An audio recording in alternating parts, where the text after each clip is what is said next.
Welcome to Tell Me Your Story, New Paradigms for a New World. We're giving you choices and knowledge of those choices to help make your dreams come true. Sundays at 7 a.m. and 7 p.m., Monday mornings at 1 a.m., Wednesdays at 9 a.m. It's our special edition of Tell Me Your Story. We hope you don't miss that. And then Monday through Friday from 8 to 9 a.m., 9 programs, 9 topics, 9 guests, 9 conversations that you're going to want to tune into. I hope that you will also check out the podcasts on Spotify, SoundCloud, iTunes, TuneIn Radio, Stitcher, Player FM, Blueberry, iHeartRadio, Amazon Music, and many others. We're also on YouTube where you can watch these conversations. We hope that you'll do that as well. Every once in a while, our guests will pop up some stuff up on the screen that you're going to want to see. So check out the YouTube channel as well. We also broadcast on this fine station at the times I mentioned earlier, live at richarddugan.com. That's richarddugan.com. If you can support the work that we are doing, we greatly appreciate all of the support that we have received and will receive. Thank you, thank you, thank you. We have a PayPal account. It is there for your security as well as ours. And when they ask you for an email address, you will put in my email address to whom you are sending, richard@richarddugan.com. That's richard@richarddugan.com. We also ask that you take time during this, the Decade of Perfect Vision, to spend time in that quiet, peaceful, calm, still place that no one else can get to. I guarantee you. And spend time listening to that still small voice. We'll talk a little bit about that as well here on the program today. As we get into our conversation with our very special guest, who I have shared some time with via Zoom, Colette.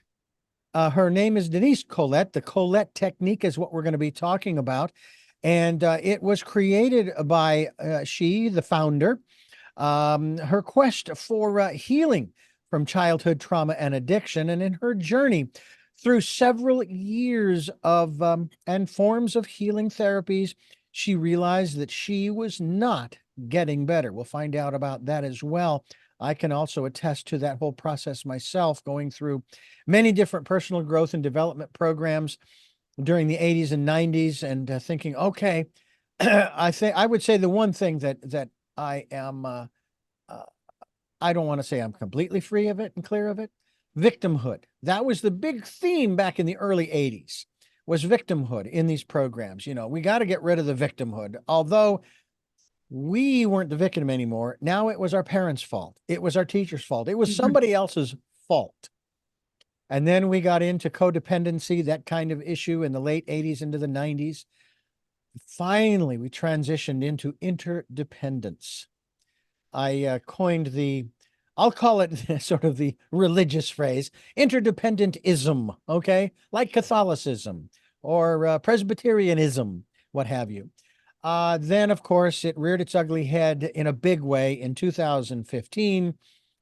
And I said, wait a minute, I've already played this game. I don't want to play this game again.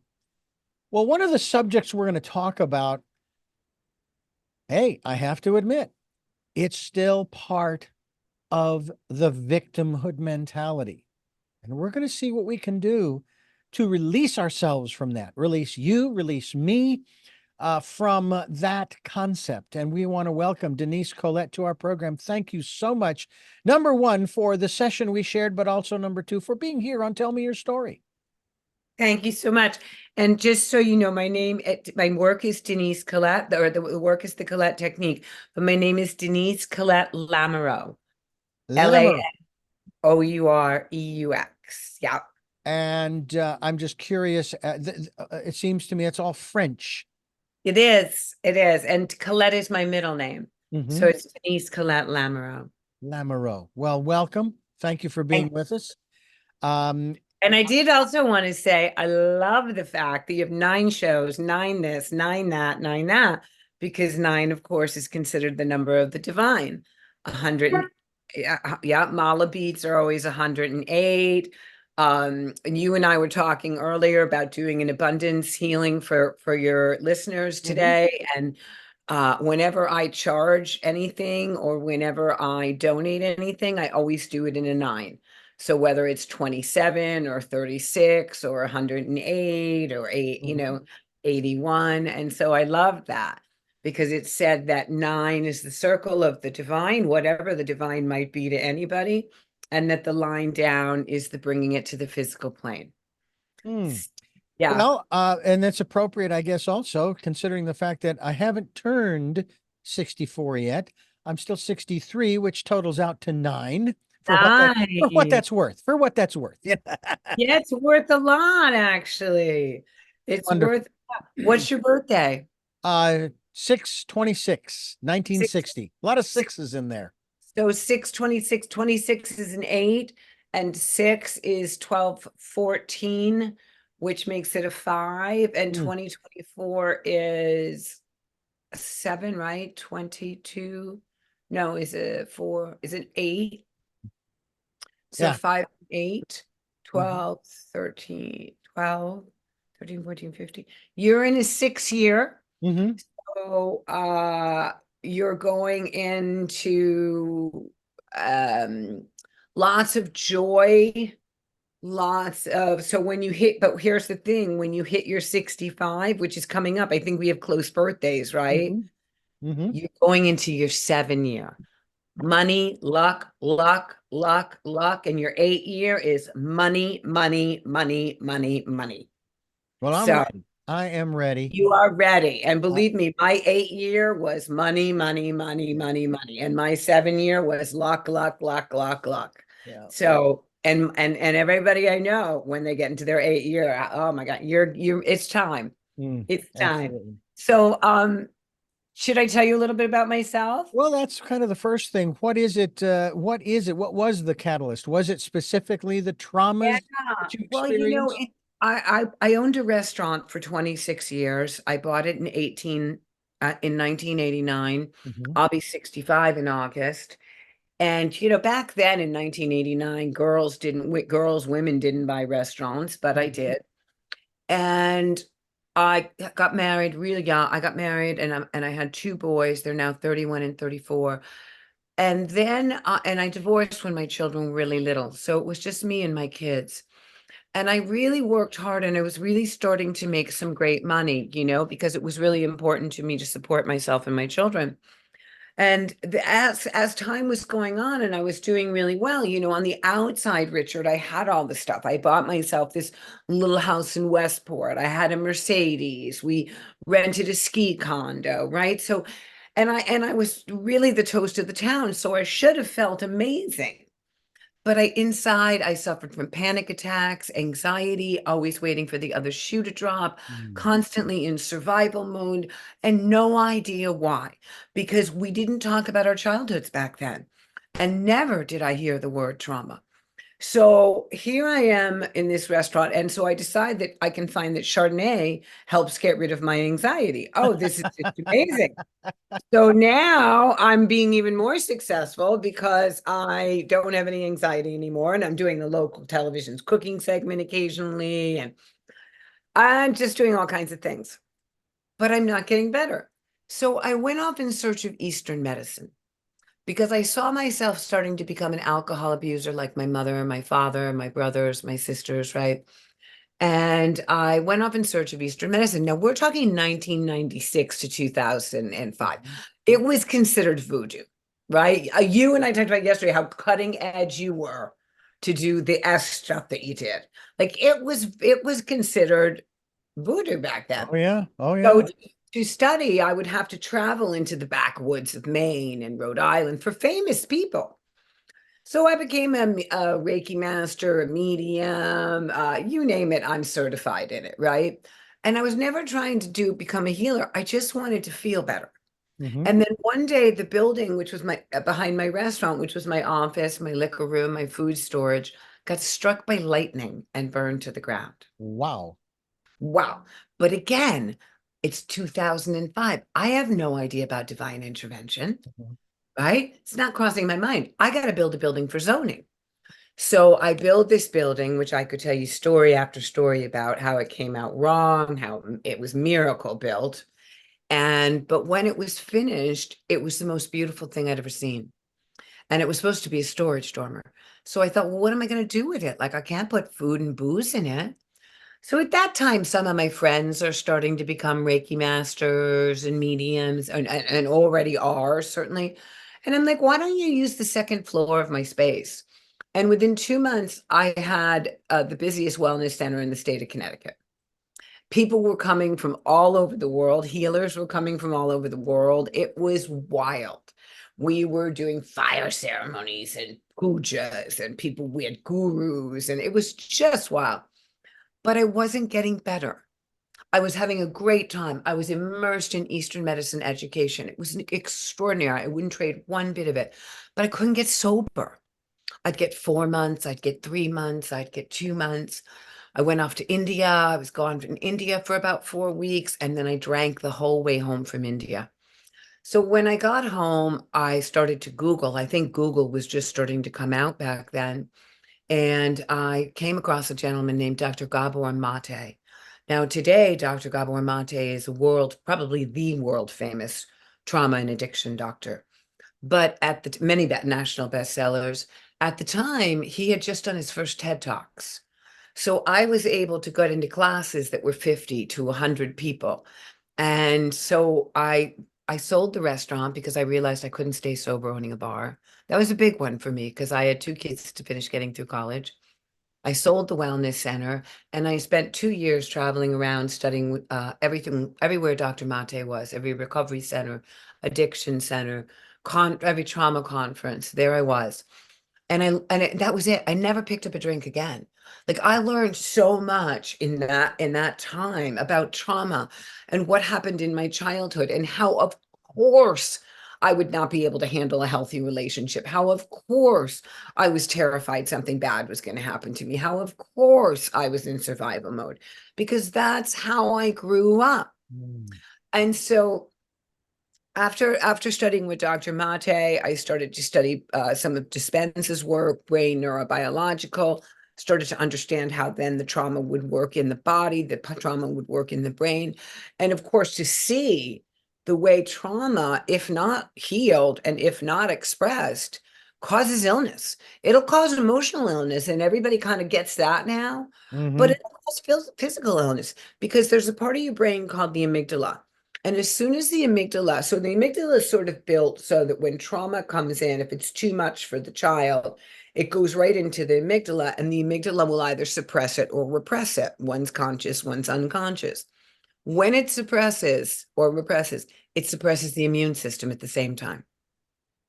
So there's our rise of asthma, psoriasis, lupus, multiple sclerosis, Epstein-Barr, Lyme, colitis, fibromyalgia, all these things that have just absolutely insanely increased, Mhm. especially in the last 10, 15 years, and especially in women. Almost every one of these things were, 1-to-1 man or 2 women to 1 man. Now they're 4 women. Mm. So we look at, in my work, let's talk about survival mode for a sec there. Yeah. Trauma is a big, right? Trauma, number one, trauma is not what happened. It's how you felt inside as a result of what happened. Mhm. And so, and trauma is a reaction. So if I would say to my clients, if something happens and on a scale of 1 to 10, you go to a 15, 20, like somebody tells you that there's a stop sign, Yeah. and you go to a 15 or a 20, there's trauma. Mhm. There's trauma, because it's healthy to go from a 1 to 10, Mhm. right? So imagine if, so let's talk about the brain here for a second. The brain of a child before 5 and under only has an unconscious brain. Brain's not able to analyze till 6 to 9, where it'll begin to question the tooth fairy and Santa. Prior to that, we absorb everything as truth. So Dr. Mate tells a great story that I think really illustrates that. He was a 2-month-old Jewish baby in Hungary, Budapest, right before the Nazis invaded. And his mother called the pediatrician and said, "Can you come and see Gabor? He won't stop crying." And the pediatrician said, "I will. I just have to tell you, all my Jewish babies are crying." What do Jewish babies know about Hitler? What do they know about genocide? Nothing. But they pick up the energy of my mother. If my mother's not safe, I'm not safe. There was my beginning. Now, here's the big one for me. If my mother's not happy, I'm not lovable. I'm not good enough. I'm not enough to make my mother happy. I'm not worthy. I don't matter. Right? think how many mothers are depressed after having a baby, right? Mm-hmm. Yeah. Postpartum, on and on and on. So, and even happy mothers, like I remember thinking to myself, I hope I don't break this thing, this baby, because I had no guide on how it works. So then let's look at survival mode for a second. Imagine, Richard, if right now you were walking in the forest and a bear jumped out at you. Your brain would say, oh my gosh, it's a bear. It would send energy to your heart. Your heart would then send energy back here to your adrenal glands, which sit on top of your kidneys. And if you follow Louise Hay at all, famous healer, kidneys are fear, your cortisol levels are going to rise and you're going to be able to run. And if you fell and broke your ankle, you're still going to get up and run from that bear, the way a mother can lift a car off a child, right? Mm-hmm. What if you're a kid and you never know when the bear's coming home? What if you're a kid and you don't know what kind of mood the bear's going to be in? Mm. You're going to activate in that survival mode every minute of the day for the rest of your life until we clear it. And as Harvard says so beautifully in their 2012 study on the developing child, those coping mechanisms that we created as kids, whether it be survival mode, food, food was my first thing, hiding, climbing trees to escape. Those survival mechanisms were vital, but they become detrimental to our emotional, relationship, and physical health as an adult, right? And so that's what my work does. Because if you think about, you know, running from the bear the whole time or being in survival mode, it's kind of like putting your car in neutral and flooring the gas. Something in your engine is going to break. So we take out a new carburetor, we put in a new carburetor. We take out a knee, we put in a new knee. But all we're dealing is healing the symptoms. We're not even getting to the cause. And what I really want to know is, why is your foot on the gas pedal to begin with? And I want to take it off. Mm-hmm. And that's really what we do. And so I'll talk about just a couple things for your people out there, because I think that there's a couple things that are great to recognize. Oh, is this me? So all brains are programmed to fight or flee. We all have heard of that, right? But as kids, where were we going to go and who were we going to fight with? So our brain will reprogram itself, because the brain's always going to try to program for survival, Mm-hmm. to what we call freeze or fawn. Fawn absolutely was me. People pleaser. I'll make sure everybody's happy. I'll put everybody's needs before myself, right? You understand exactly what I mean. Mm-hmm. And then there's nothing left for us. And then freeze is either when I paralyze with fear or I disconnect and disassociate. Let's talk about disconnect and disassociate for a second, because I think it has such a wide variety, but an important one. First of all, automatically addiction, automatically, and addiction to me is not just drugs and alcohol. It's money, it's workaholism, it's sex, it's shopping, it's all those things that it's staring at your social media, right? These are all addictions. And so it's that, and spacing out and procrastinating. These are all part of the freeze and fawn mechanisms. And so what we want to do in our session today is bring everything back into a homeostasis, if you will. And for a bunch of people out there, and Richard, this might also be you at the same time, that can feel some real tightness in the center of either somebody's or some people's chest. That's okay. When you feel that, like Richard and I are going to do a bit of a healing with you guys in a little bit. If you feel that tightness in the center of the chest, just think thank you, because what's happening is all of us that are children of trauma have so many shields that we've put over our heart, right? Just so many. I'll only let you so far. When your heart, or when your soul actually in your brain get the understanding that they're going to get healing on this, the heart center starts to push open, and it starts to push some of those shields out of the way. And so if you're ever in session with me or doing one of my meditations or anything like that, and you feel that, just breathe in from above and just exhale right out that chest. Got it? Mm-hmm. And what's really extraordinary about this is that one session can just change your life. One session can because what we're doing is we're going back, we're going to process some trauma, and then we're going to change some neural pathways and take you up. And I did email you over a vibrational scale. if you want to put that up at some point. Mm-hmm. And so let me just think if there's anything else I want to talk about with trauma. So with the vibrational scale, we're going to use the top colors of the vibrational scale. We put them through the body, but really it just gets the brain to a little state of neurorelaxation so that we can do some, changing of our thought forms.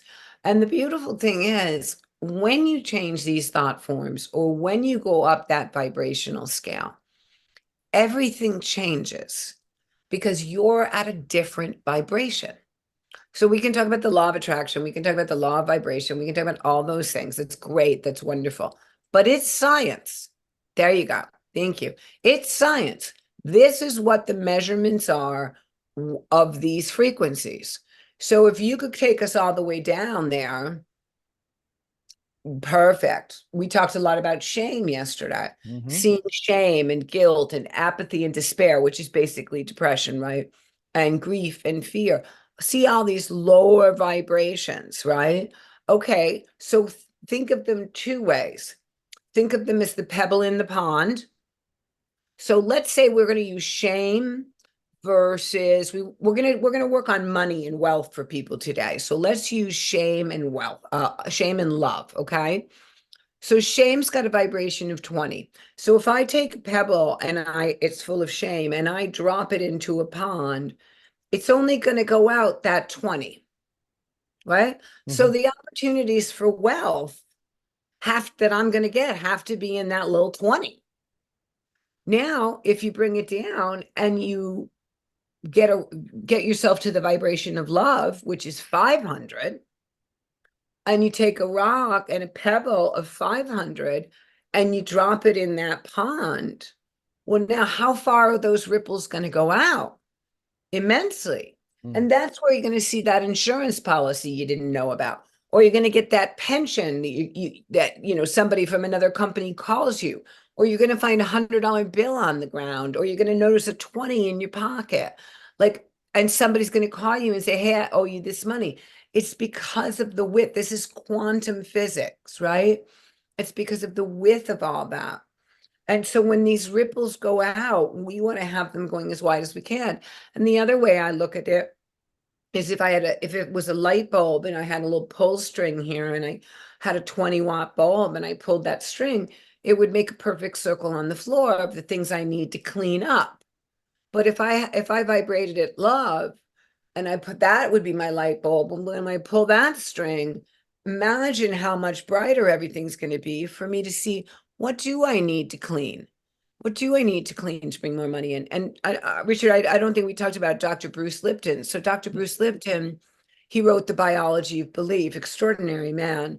And in The Biology of Belief, he took the brain chemicals of a person in frequency of fear and he put them in culture dishes.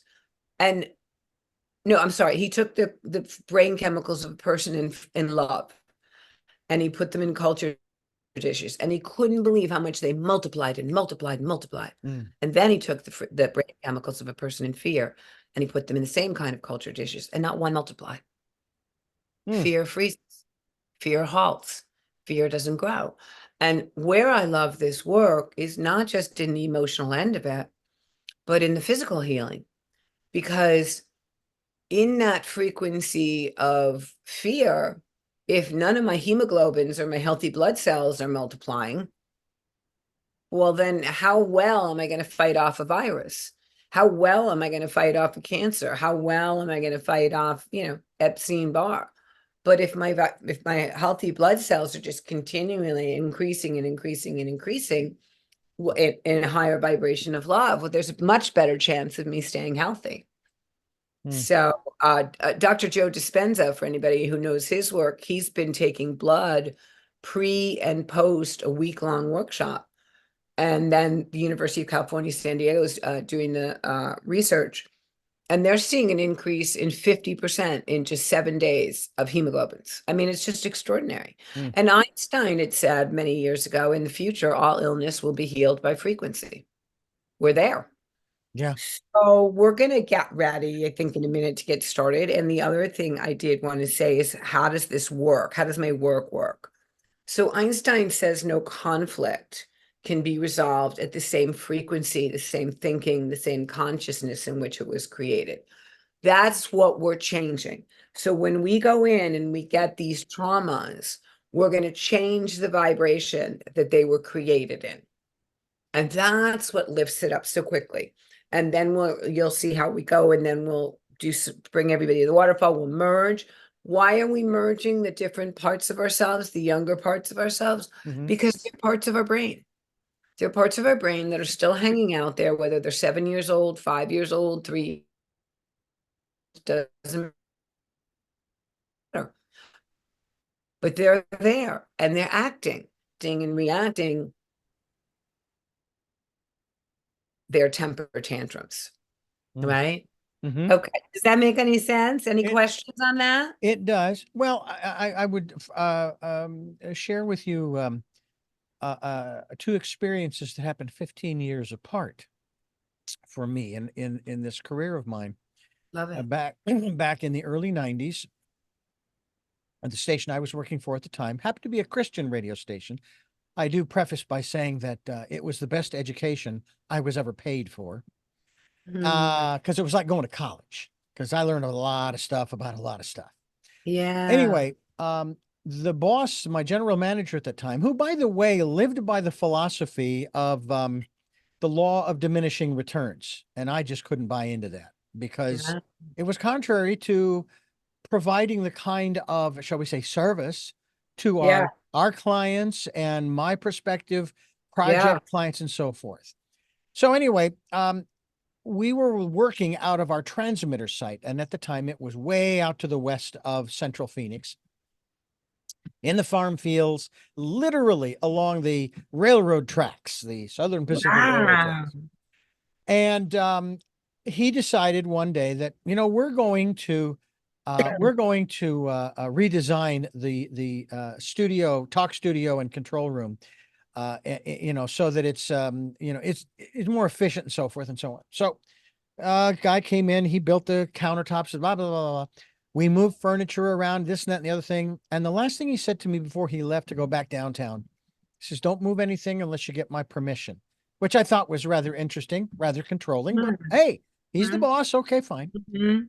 Well, one day, I'm training a gentleman who became a very good friend of mine. He was bald, and he always suggested that I shave my head.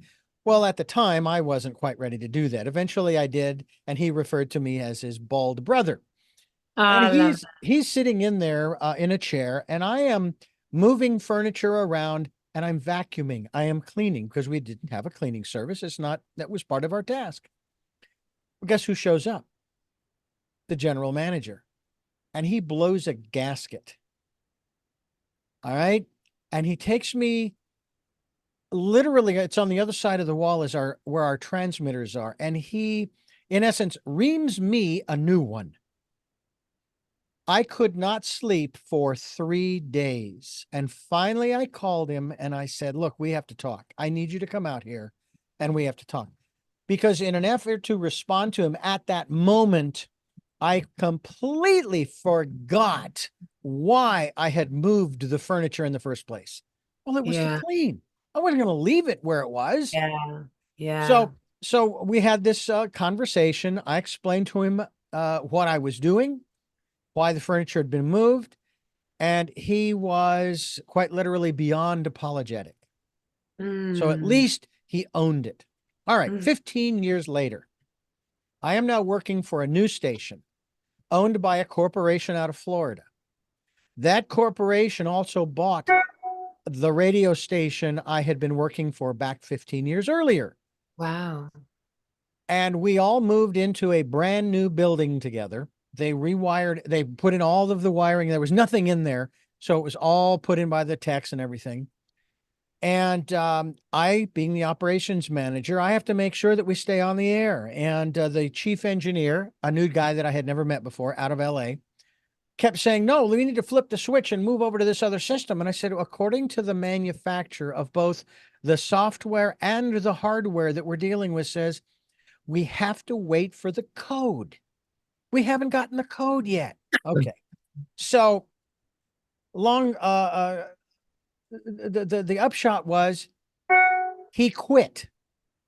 The Really? engineer quit over the fact that I wouldn't let him, for example, do his job. And yet I was doing mine based upon the information I had. So the general manager of the news talk station called me into the conference room, and guess who was sitting in there with him? Wow. The general manager who had reamed me a new one 15 years earlier, right? All right.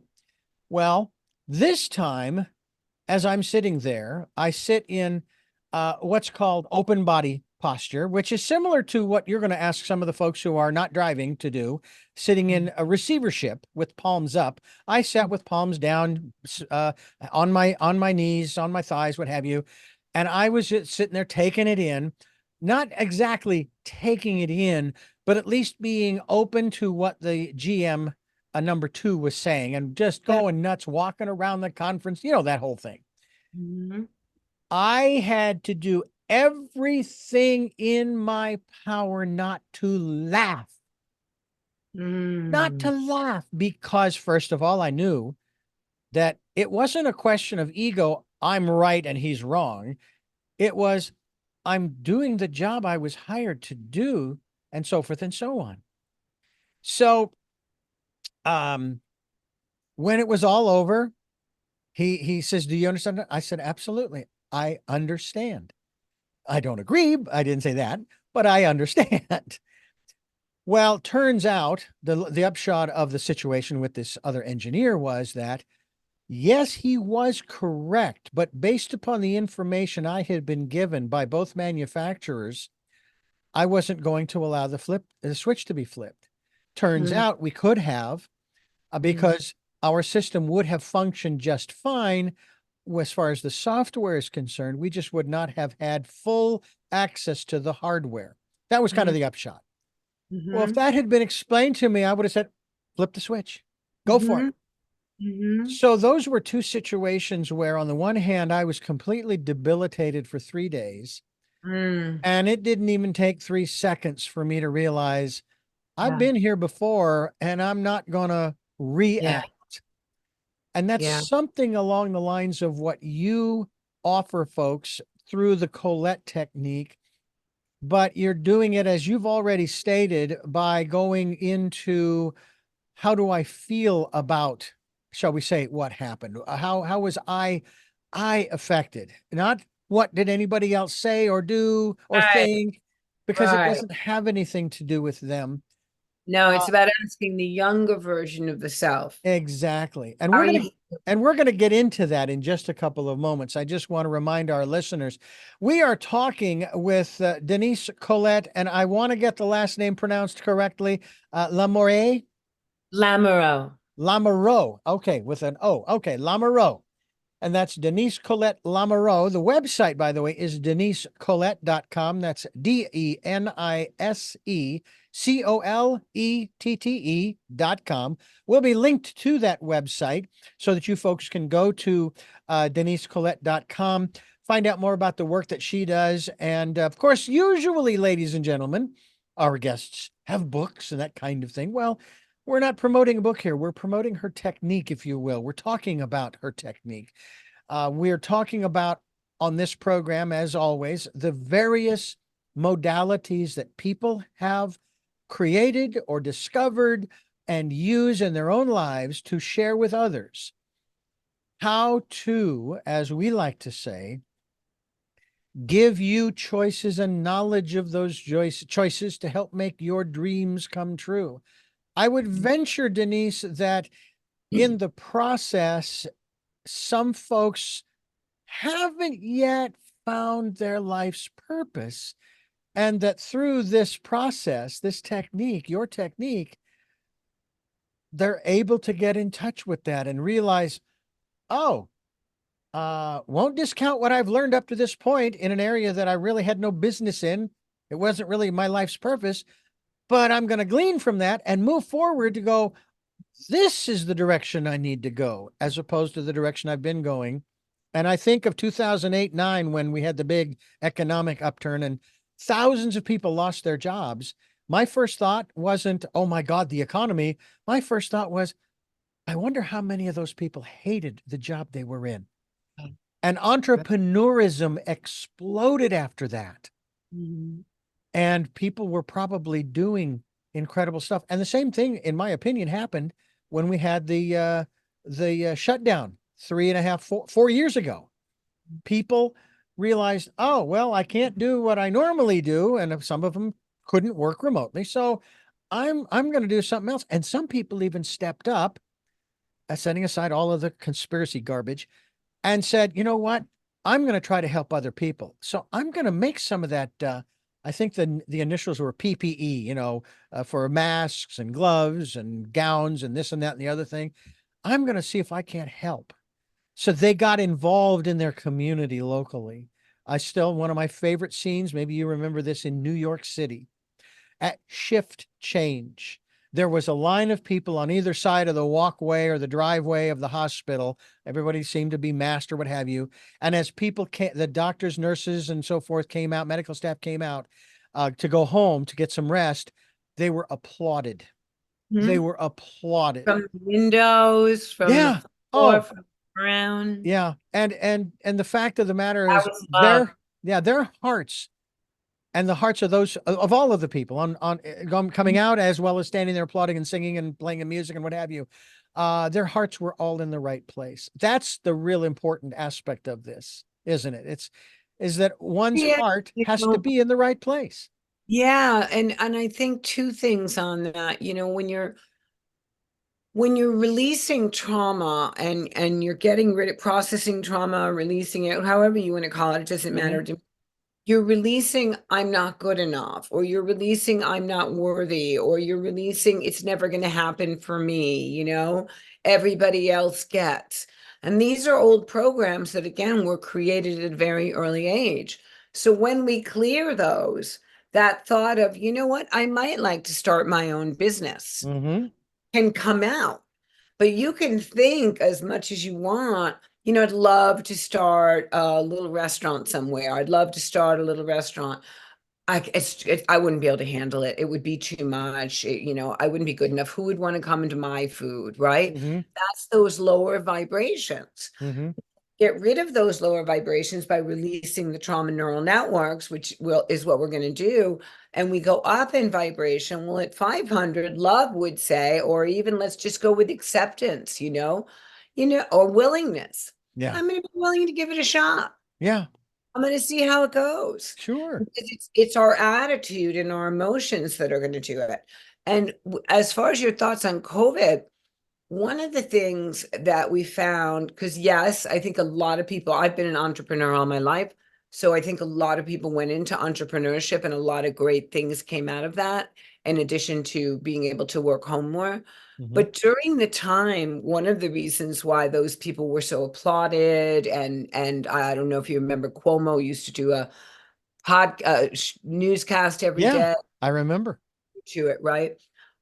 It was like we were back in our childhood. Hmm. We had no control. We had no control if we could go out, who we could talk to, you know what I mean? And Hmm. so if you're a child of trauma, that was sort of like oh. Or if you're a child of trauma, because we all have different reactions as children of trauma, I'm used to this. I can handle this. Like Hmm. more traumatized children, more children that come from trauma could accept it and get through it. But then at the same time, we had the houses full of domestic violence, right? That the kids would now be a part of. So there's so many different aspects. But the one thing that I do really want to say, and there's no way to deny this, is people are really hurting out there. People are really suffering True. emotionally, mentally. People are really scared. Social media, the suicide rate for the ages of 10 to 34 is up 425%. Wow. And, and the suicide rate for girls between 10 and 18 is just skyrocketing every day, every day, every day. Mm. And there's more psychotic breaks, and there's more. It's just horrible. I mean, to see 10-year-olds hanging themselves, Yeah. right? But it's those video games and that social media and the bullying on social media. And if you're already, like somebody like me who comes from a lot of trauma, I mean, I think I was pretty much thought I was just kind of I don't want to say piece of garbage because that's a bit extreme. Mm-hmm. I really just thought I was nothing until I got a couple years into that restaurant. Yeah. And then after college, during college, I started to flourish, Mm-hmm. and then that, Well, yeah, and I will also say too, and bear in mind, we've had the mental health stigma, you know, and of course the way they phrase it, it's mental health or wellness. Okay. yeah, Long before COVID. Okay. Long before. And yeah, I will say one of the greatest benefits from this period of time that you and I have lived through is the fact that we are now talking about it. yes, We are now saying, okay, all right, everybody, I want everybody who's listening right now, and I'll know who you are because I have access like the NSA, ha ha ha. Raise your hand if you've ever been in therapy or are in therapy today. Well, I say it all the time. This program is my therapy, as well as when my sister and my father passed away. I went to hospice and I had counseling. I had therapy for yeah, that. My boss, and I think I can share this, just lost his wife of 42 years. yeah, Loved the woman. And I only had a chance to sit down and chat with him as of our conversation here, Denise, yesterday. I haven't talked with him, let alone texted him for 10 days. I let it be. I just let him be, and he already has a massive network. And he came in and he shared with me and so forth. And it was really good. And I had told him even beforehand, I says, I just want you to know that, you know, yeah, we've worked together for 17, 18 years and all that. And we both have sort of commiserated about our personal relationships, you know, and so forth. And I just want you to know I'm here to listen, you know, if you want to yeah, talk. yeah, And honestly, that was hard for me because I'm always talking, but I make the effort to listen. And so I am grateful in that respect for the fact that we, and when I say that, we, this country, and again, setting aside all the conspiracy garbage, yeah. did Collective con. something, we did something different. I've been saying since the 70s that whenever the influenza rolls around, and it always seems to come around every year, right? Shut the airlines down for 2 weeks, just 2 weeks. Stop people from moving about. Don't go into work if you're ill. Stay home, and so on and so forth. But of course, oh, that'll have such a negative impact on our economy. Well, Yeah, guess what? We were shut down for a year and a half or more until we started opening things up and people started resisting. And we managed to survive. We're still here. So anyway, we did something different this time. And I was so grateful because, as we both know, Einstein also said, I love our quotes today, um, that, you know, again, that the definition of insanity is doing the same thing over and over again, expecting a different result. And that's what we've been doing for decades, or at least as long as I've been alive. We've been doing the same thing over and over again with every situation. This time we did something different. Whether you liked it or not, we did something different and we got a different result. We really did. Now, yes, sadly, in America, in the United States in particular, we lost over 1 million people to COVID and COVID related issues.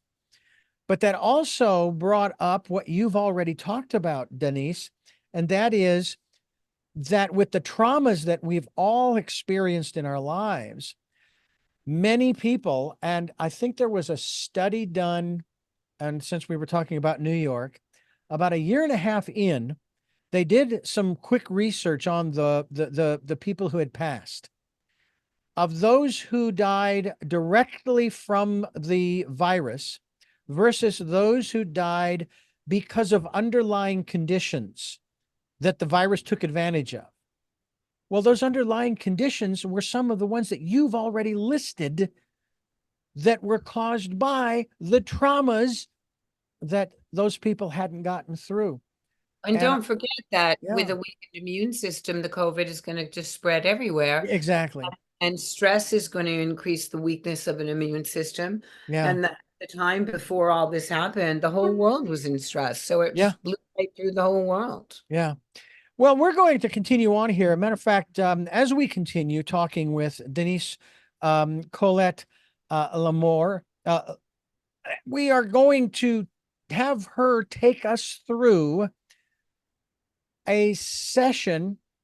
I'm going to ask, is this something that we can do in, like, say, 5-10 minutes, that kind of 10 thing? minutes. We can do it in 10 minutes. All Yeah. right. Very We'll good. just make a mini session. All right. So what I'm going to do is I'm turning this over to Denise, and she is going to take us through an exercise, a session that maybe she and I did yesterday as of this conversation. And Mhm. I hope that you're in a place where you can sit quietly. If you're driving, just kind of listen along and hear.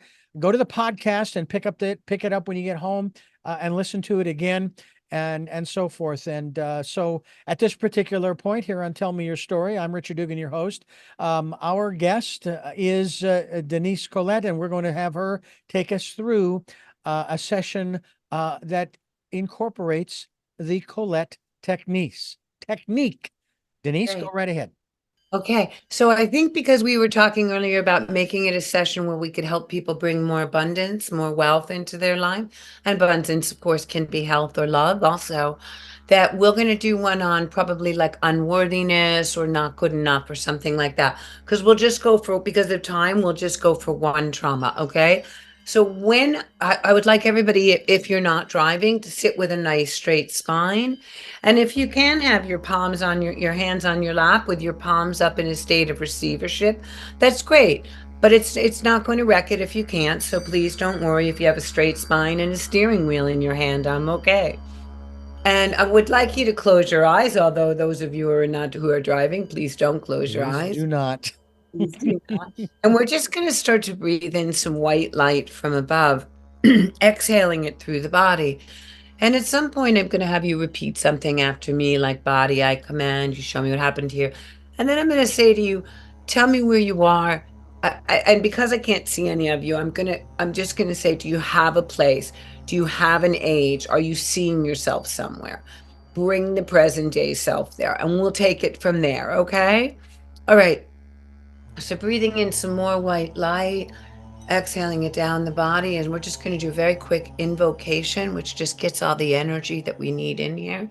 You'll notice my work pops between Eastern medicine, Western medicine, very science, very quantum physics. Breathing in that white light, letting it go down the body as we call in all energies of unconditional love. We call in Mother Earth, the divine sky. We call in east, west, north, and south, and we call in every highest soul form of all the people who are listening today.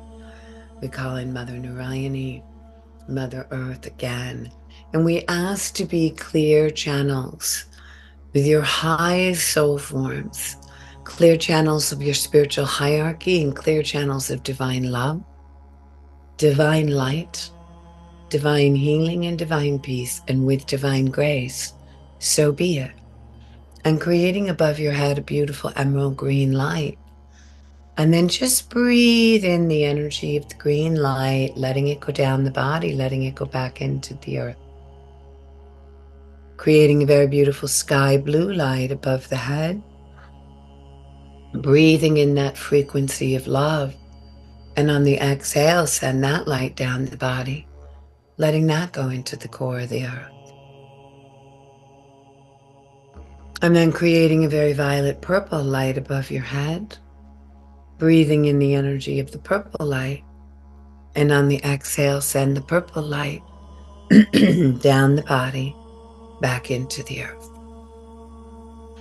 We're going to go to the neck first because the neck holds. I've got to control everything. I've got to keep myself safe.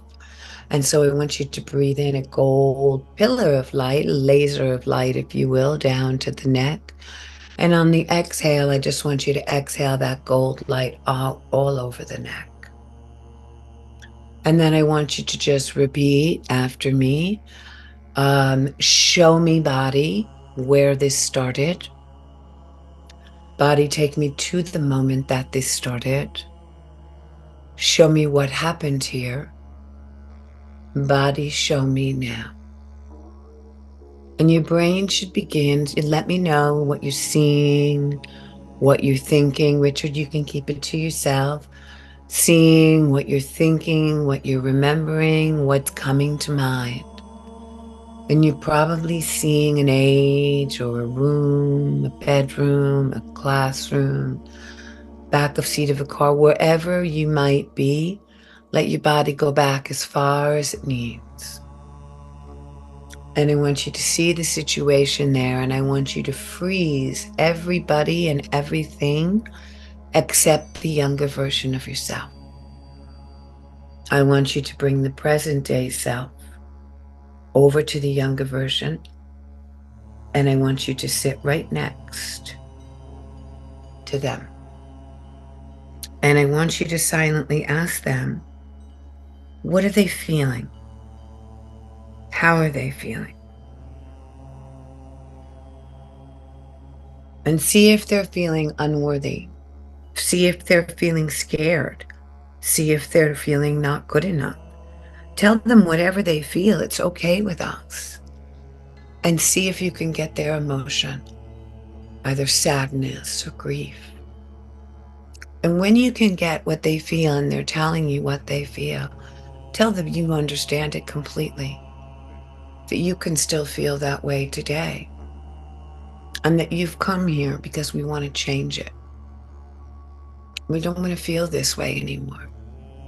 And I want you to scoop them up, and I want you to carry them, and I want you to bring them to a waterfall, anywhere you want it to be. I want you to place the younger version of yourself down in the waterfall, letting them rinse off with all the power of the water. And let's let some of that waterfall become abundance in the law of flow. Because the law of flow states that money will come in, money will go, and we can always have abundance. And let some of that water in the waterfall be gold coins in addition to the water. Let the gold coins land all over the body. And tell the younger version of yourself that you owe them an apology.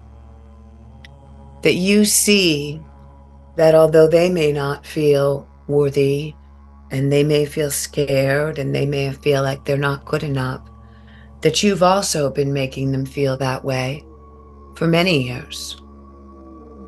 And tell them that you want them to reconnect with you, but that you understand that they couldn't possibly come up with a reason as to why they might want to, because you talk badly to them, you scare them, you're inconsistent with them. And so tell them we're going to make a deal with them. Anytime I start to talk badly, act unworthy, be detrimental to myself, I want you to stub my toe. And when you stub my toe, I will realize that it's you, that it isn't all about me, that it's about all the versions of me, and that those younger versions of myself are running around in my brain. They are existing, and they are loving or they are hiding.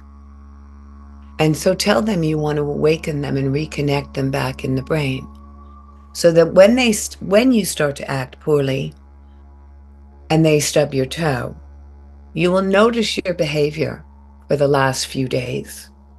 You will recognize that they are awake and stubbing your toe, and you will promise them that you will do something nice for them by the end of the day.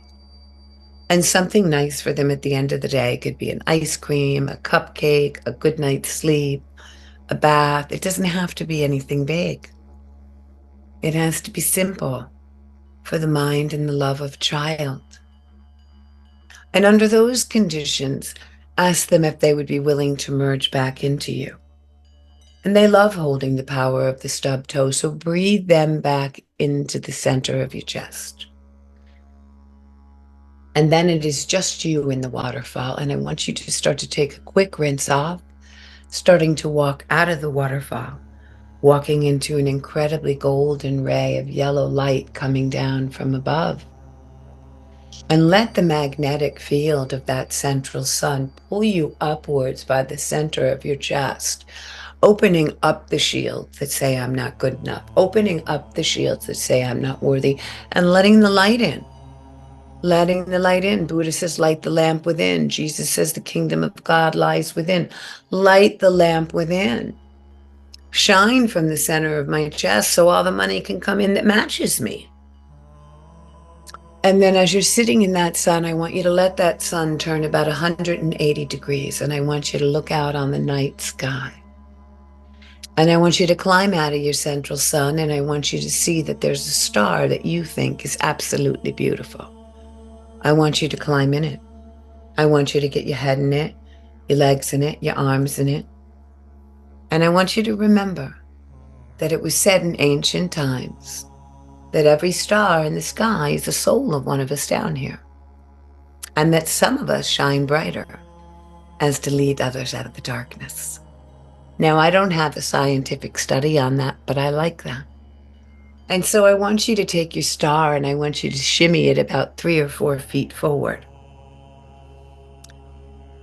And I want you to notice that if you look behind, there are all the other little stars following you. Those could be your kids. They can be your grandkids. And if you keep looking, it can be your great-grandkids and your great-grandkids and your great-great-grandkids. Because when we take it out of us, it no longer becomes ancestral trauma. It no longer becomes lineage trauma. And we don't pass it down to our kids. So taking one more move forward with your beautiful star, and notice that as you're moving forward, there's more stars that you're moving into, but they look like dollar signs and they look like hearts and they look so shiny and so beautiful. And I want you to allow your star to merge into that vibration.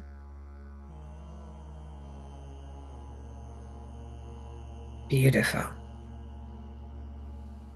And I want you to let a rainbow come to your star. Letting yourself climb out of your star into the rainbow. Letting yourself begin to let yourself come down the rainbow, letting all the colors of the rainbow merge you at this new vibration. And then whenever you're ready, you can begin to open your eyes and begin to come in your body.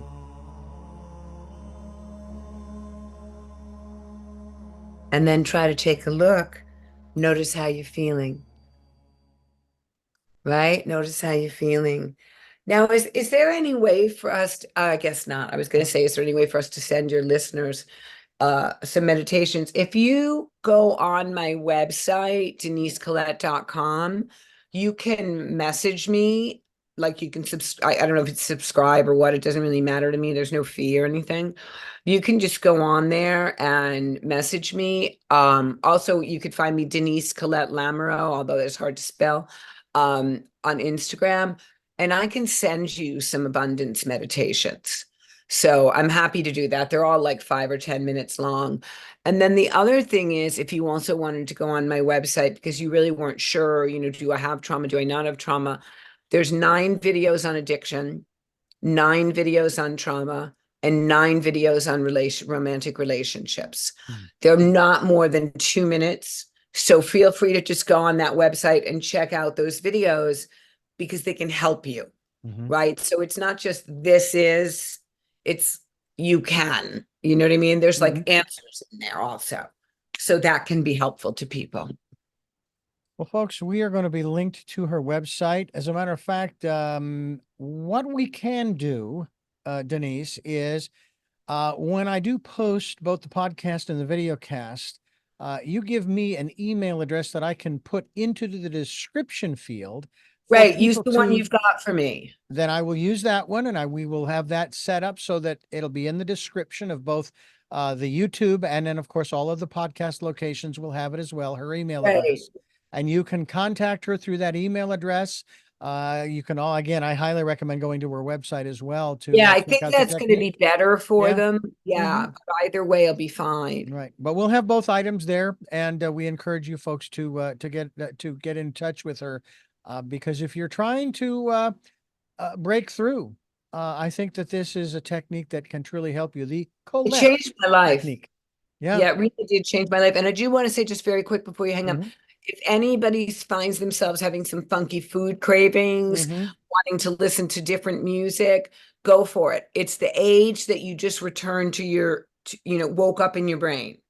Yeah. And so you So, might, I went through a Hostess cupcake phase. yeah. I had Yeah. clients singing the Flintstones. Yeah. I gotta go get some fries and a strawberry shake. All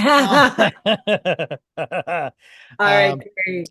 I find these programs fascinating because not only we're getting to learn something new about ourselves and the processes of getting set free, but also we're getting to know you. In this case, Denise, we're getting to know you, uh, and the work that you are all about, and why you are where you are today, and the choices that you have made. As we always talk about choices on this program, because that's how we make our lives the way they are. And it doesn't matter where you are today; you can always make different choices. Remember that saying, that to go through the same thing over and over again and expect something different to happen. Okay, I just assume I put myself into an institution and live there the rest of my life. But it has been said, the state of confusion, be it a comfortable place to be, it's, it can only go on for so long, and eventually it becomes uncomfortable. So we encourage you folks to look towards, in this case, Denise and the Colette Technique and her website, denisecolette.com. And I want to thank you for being with us here on the program, Denise. I do have three final questions that I ask all of my guests. Sure. But before I ask those questions, keeping you in suspense, I want to thank you for listening to and watching Tell Me Your Story, New Paradigms for a New World. We are giving you choices and knowledge of those choices to help make your dreams come true. As I said earlier, we are here on Sundays at 7 a.m. and 7 p.m., Monday mornings at 1 a.m., Monday through Friday from 8 to 9 a.m., and Wednesdays, it's our special edition at 9 a.m. Hope you will join us for all 9 programs. We are broadcasting those programs streaming live at richarddugan.com at those times. And we podcast on SoundCloud, iTunes, TuneIn Radio, Spotify, Stitcher, Player FM, Blueberry, iHeartRadio, Amazon Music, and many other locations. We are also on YouTube where you can watch these interviews. I hope that you'll watch this one. Go to YouTube if you're listening to the podcast or the live broadcast, and see some of the images that we threw up on the screen there as well. And subscribe. And at the very least, maybe click notifications so that when a new conversation is posted, you'll be able to listen in to that conversation. And if you can help us financially, we would be so gratefully appreciative. We thank those who have helped and those who will help. Thank you, thank you, thank you. We have a PayPal account. It is there for your security as well as ours. And they'll ask you for an email address to whom you're sending. Richard at richarddugan.com is the email address to put in there. Richard at richarddugan.com. And then spend some time during this decade of perfect vision, the 2020s, and go within to that quiet, peaceful, calm, still place and listen to that still small voice. And with all of that, we now move to those 3 final questions here on the program. And the first of those 3 questions is, who is Denise Colette Lamoureux? Lamoureux. Who am I? Oh my goodness. I'm a mother. I'm a healer. And I'm a really good giver. I believe very much in service. When I owned my restaurant, I fed the homeless for 11 years underneath the highway bridge. When I owned my wellness center, I ran free meditations. I think if more of us could just be more love and look at us all as one, it could be an extraordinary way to live. And I think that none of us get anywhere alone and that we all need help. Mhm. So that's who I am. What gets you up in the morning? Tea, black tea, black tea, and my Labrador, and my Labrador. Um, Ah, but I go to bed early, like I don't go to sleep early, but I go upstairs early because I need that quiet time because I do this all day long, right? mhm. And I need that quiet time. So I'm really good about that morning too. Like I'll come down, I'll let my dog out, I'll feed my dog, I'll take my tea, and I'll go sit in my bed and have my tea. Like those moments, I think for all of us, where we don't jump out of bed, Mhm. or we don't go up to bed after just staring at a computer for 2 hours. It really grows us vibrationally. It really grows us closer to the peace. Mm. Final question. What was your best day? You know what? I remember I bought my restaurant when I was 29 years old in 1989, and that was a very courageous move. And it took me a couple of years to make any money. And as I said, I was raising two boys by myself. On my 10-year anniversary, I had my first American Express card. And I took my entire staff to a really beautiful restaurant here in Westport called Tavern on Main. It's not here any longer. And I took them all out for dinner. And we had, just so much fun and Mm. so much love. And that was a really great day, Mm. other than the days that my babies were born. I hear you. I hear you. Well, again, I thank you so much, Denise, for joining us here on the program. And I do encourage people to go to denisecolette.com to find out more about you as well as the Colette Technique. And thank you for being with us here on Tell Me Your Story. Namaste. Thank you for having me, sir. And I thank you for tuning in and watching. Tell Me Your Story, New Paradigms for a New World, where we're giving you choices and knowledge of those choices to help make your dreams come true. And until our next broadcast, podcast, videocast, love to Lal. Jeanette, I am still listening. Dad, continue to be happy because I am. Smokey, I will see you on the other side. And to my dear friend Zorro, aho, aho.